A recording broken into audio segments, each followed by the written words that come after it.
Let's talk about the World Guild Center.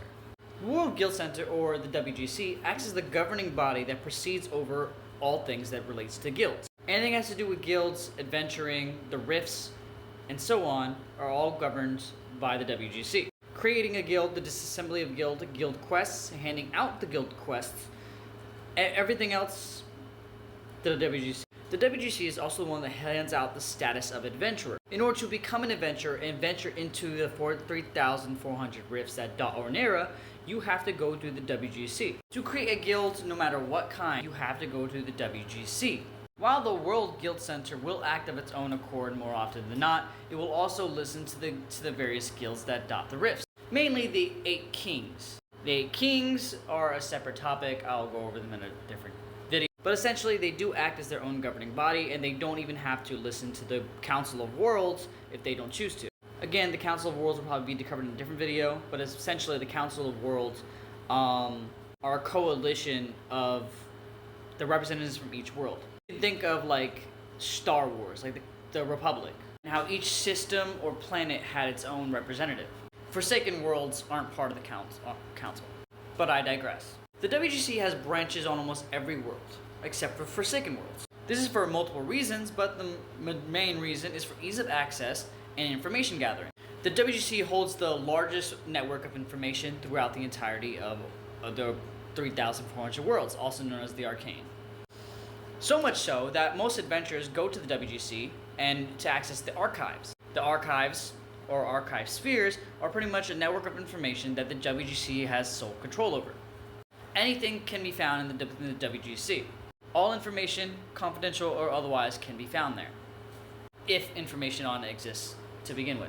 Private information, though, that isn't exclusive to the WGC, you can usually find that with info brokers. Info brokers are kind of a different job, but again, getting off track. When it comes to guilds, the WGC has the final word. Anything pertaining to guilds in general, the World Guild Center will have the last word. This includes the dispute between two guilds, guild disbandment, guild betrayal, a guild turning into a dark guild, and much more. It doesn't matter what your status is, if the World Guild Center wants something done, that is final. Apart from the Council of Worlds, the World Guild Center has the second highest authority within the entirety of the Arcane. And the reason for that is because they have a almost sparkling clean reputation of being completely fair. And fair enough. At least as fair as you can get. As such, most guilds will freely back up if the WGC needs help with getting something done.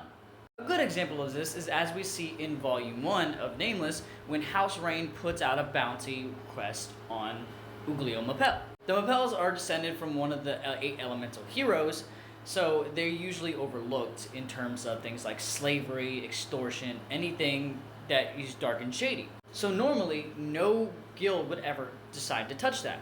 It's only when the WGC personally backs them and even puts out the bounty request for the House Rain, that guilds start to line up to actually take action. The World Guild Center holds a lot of sway over the worlds. So much so that when Kenma Irois officially took Aramal, the desert world, off the list and turned into a Forsaken world, that nobody dared to ever set foot on that world again. At least until following this Volume 1, when everybody had to go to the Aramal to capture Uglio Mapel. That should cover most of it for now. If you want to read NameLess, go to patreon.com/ShadowDrev. First 30 chapters are free. Next video, I'll cover the Adventure exam, also known as the Trials.